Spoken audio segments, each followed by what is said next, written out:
Des Africains ont été traîtres pour que la traite négrière réussisse en Afrique. C'est parce que des Africains ont été traîtres que la colonisation a pu tenir en Afrique. Interrogeons l'histoire, nous le verrons. Lumumba, Patrice Lumumba a été trahi parce qu'il a osé tenir tête. Et ces mêmes télévisions belges sont venues au Congo pour quelques billets tendus à des individus au Congo pour une interview, pour contenter leur population. Et vous avez pu suivre ça. Lumumba nous dérangeait. Il est mort, on est content. C'est de la traîtrise. Beaucoup d'autres héros sont tombés pour que nous soyons là aujourd'hui. Et c'est une technique de l'impérialisme, de faire peur aux autres en menant des actions pour réellement créer la terreur. Ça n'a pas commencé aujourd'hui. Je vous prendrai l'exemple d'un guerrier qui s'est battu, Victor Biakaboda.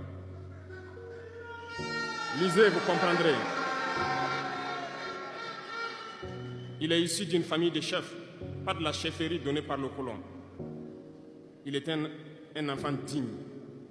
Il a fait ses études au Sénégal, je crois. Il est venu médecin en Guinée. Et lorsque le RDA a été créé, il a rejoint la Côte d'Ivoire pour mener le combat contre les impérialistes, contre les envahisseurs, contre le colon. Il a essayé d'organiser la société ivoirienne. Partout, les gens ont commencé à porter la voix.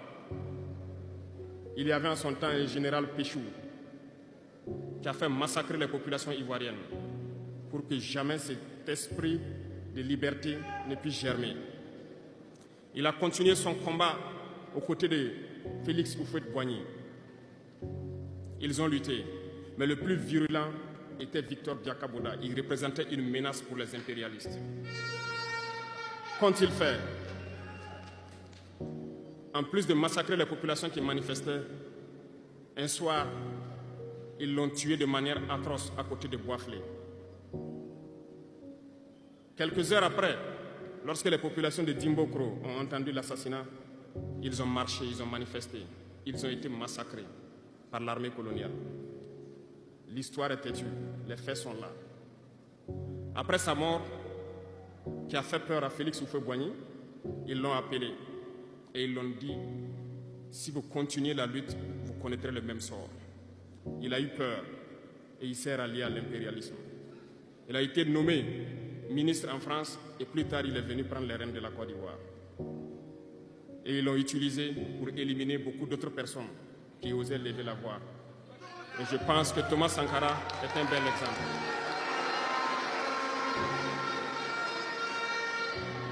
Si vous avez peur, vous serez lâche et vous serez traître. N'ayez jamais peur. La lutte doit continuer. Il y a beaucoup d'autres exemples à travers le monde.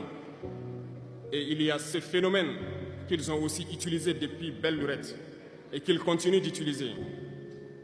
Voyez-vous, certains individus, par exemple, se sont retrouvés dans d'autres pays et créé, soi-disant, un gouvernement parallèle au gouvernement du Mali. Vous avez entendu cette histoire. Ce n'est qu'une technique qui a existé dans le temps. Je vais vous prendre l'exemple de Ahmed Chalabi, l'Irak. Ce professeur de mathématiques qui a même été dans le gouvernement irakien a été récupéré par les impérialistes et il a formé ce semblant de gouvernement parallèle à l'Irak aux États-Unis. Et on l'a utilisé pour être donc le mouton de sacrifice. Parce que c'est à lui qu'on a dit de prononcer publiquement que Saddam Hussein développait des armes de destruction massive. Et il l'a fait. Ils l'ont utilisé. Et cet alibi a été utilisé pour tuer des millions d'enfants en Irak et détruire l'Irak. Et vous savez quel a été le sort de Chalabi? Un soir, après une interview, dans l'interview, il disait même qu'il sait que la CIA est sur son dos. Quelques heures après, il a été retrouvé mort dans son lit, mort de crise cardiaque. Si vous trahissez, vous aurez des fins macabres. C'est ainsi.